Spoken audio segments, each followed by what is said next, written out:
Olá, eu sou Rayana Barata e irei apresentar a avaliação do crescimento de cianobactérias isoladas dos ambientes amazônicos sob diferentes concentrações do xenobiótico glifosato.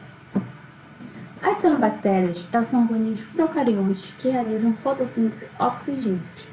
Elas são causadoras de fluorescência que são prejudiciais à saúde pública devido à sua produção de toxinas.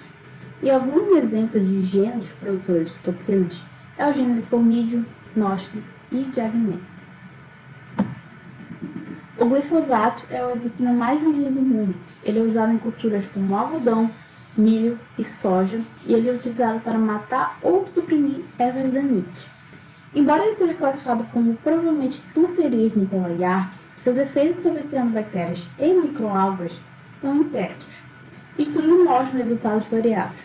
Alguns indicam que ele inibe o crescimento, outros que altera apenas a comunidade de microalgas e alguns sugerem que pode servir como fonte de fósforo para certas cepas.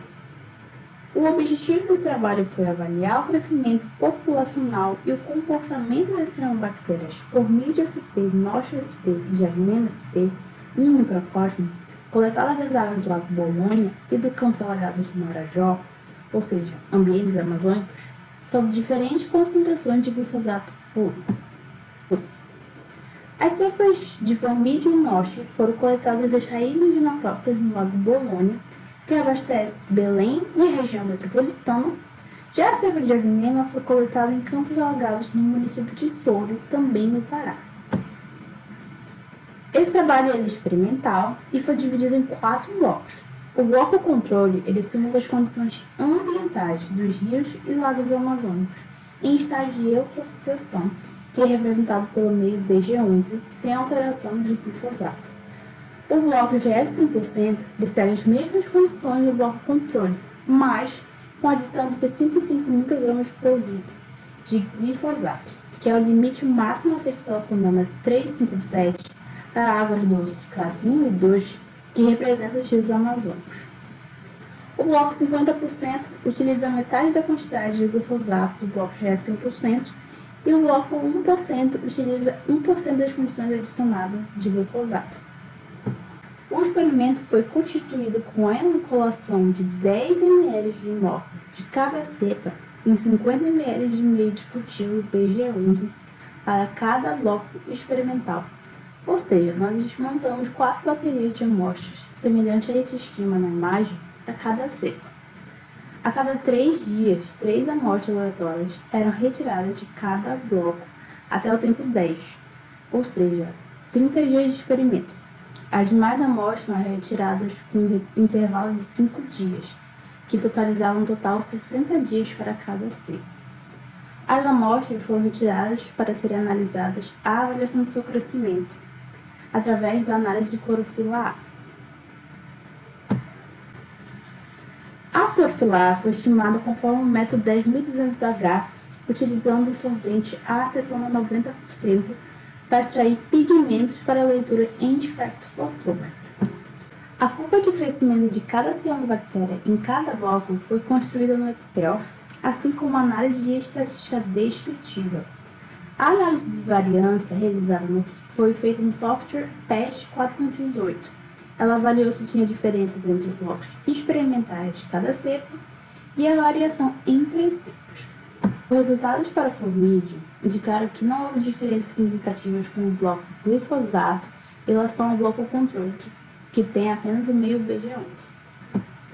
Semelhante para a Noschle, que também não teve diferenças significativas entre o bloco controle e o bloco glifosato. A mesma coisa para o Diagnema, não foi vista nenhuma diferença significativa entre os blocos de glifosato e os blocos de controle. Porém, entre as cepas, a Diagnema teve um crescimento relativamente maior do que as outras cepas, com uma média de 4.265 microgramas por litro. É um crescimento quase 2 vezes maior do que da Noschle, que tem 2.146 microgramas por litro, e quase 4 vezes superior ao do Formídio, com 1.264 microgramas por litro. Em relação à comparação das características de cada cepa, o Formídio é um gênero com cor verde acastanhada, cujos filamentos longos crescem rapidamente, quando comparadas às demais cepas, e se aderem a paredes da vidraria e, após 12 dias, ele forma uma bolha de gás rígida que flutua na superfície, como mostra na imagem A. A Noschle, ela inicia a colonização com uma película na superfície do meio e logo forma pedaços com aparência de grumos. Ela possui filamentos pequenos e no bloco de glifosato 100%, os filamentos ainda foram menores, apresentando hormônios, como mostra na imagem D. Em seus experimentos, a cepa da Noschle não apresentou acinetos e nem heterócitos. A Diagnema ela teve um crescimento inicialmente lento, comparados às demais cepas. Os filamentos eram longos e a coloração era verde-oliva, que se tornou amarelada no final do experimento, como é demonstrado na imagem A e na imagem B. Em estudos com microcystis aeruginosa e sinistra Haas-Blosky, baixas concentrações de glifosato não tiveram efeitos significativos, mas uma concentração de 20 mg por litro estimulou o crescimento dessa espumosa e sugere que a espécie pode metabolizar o herbicida. Estudos de Balakumar e Ravi, em 2001, feitos com a Noschle, também demonstrou resistência ao glifosato.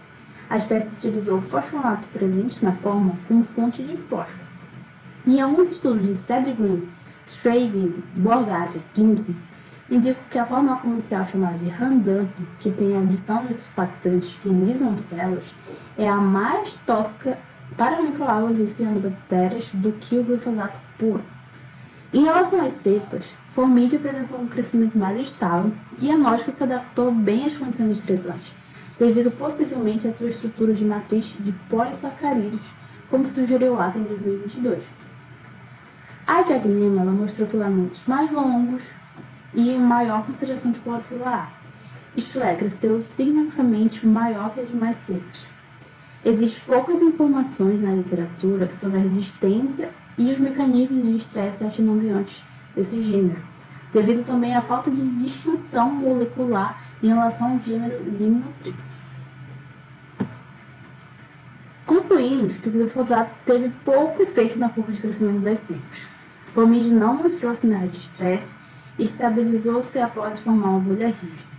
A Noschle exibiu, sim, estresse na presença do glifosato, com cadeias celulares mais curtas e a formação de hormônios. A Diagnema alterou sua coloração ao longo da exposição ao glifosato. Recomendamos realizar mais estudos com Formide, Noschle e Diagnema, usando concentrações mais elevadas do glifosato puro ou a sua forma comercializada. Essas são referências utilizadas no trabalho. Faço agradecimento ao Laboratório de Cianobactérias e Bioindicadores Aquáticos do Instituto Evandro Chagas. Faço também agradecimentos ao CNPq e ao PIBIC pelo fornecimento de bolsas de iniciação científica e agradecimentos à minha instituição, Universidade Federal Rural da Amazônia. Também faço agradecimentos a todos que nos assistiram. Muito obrigada.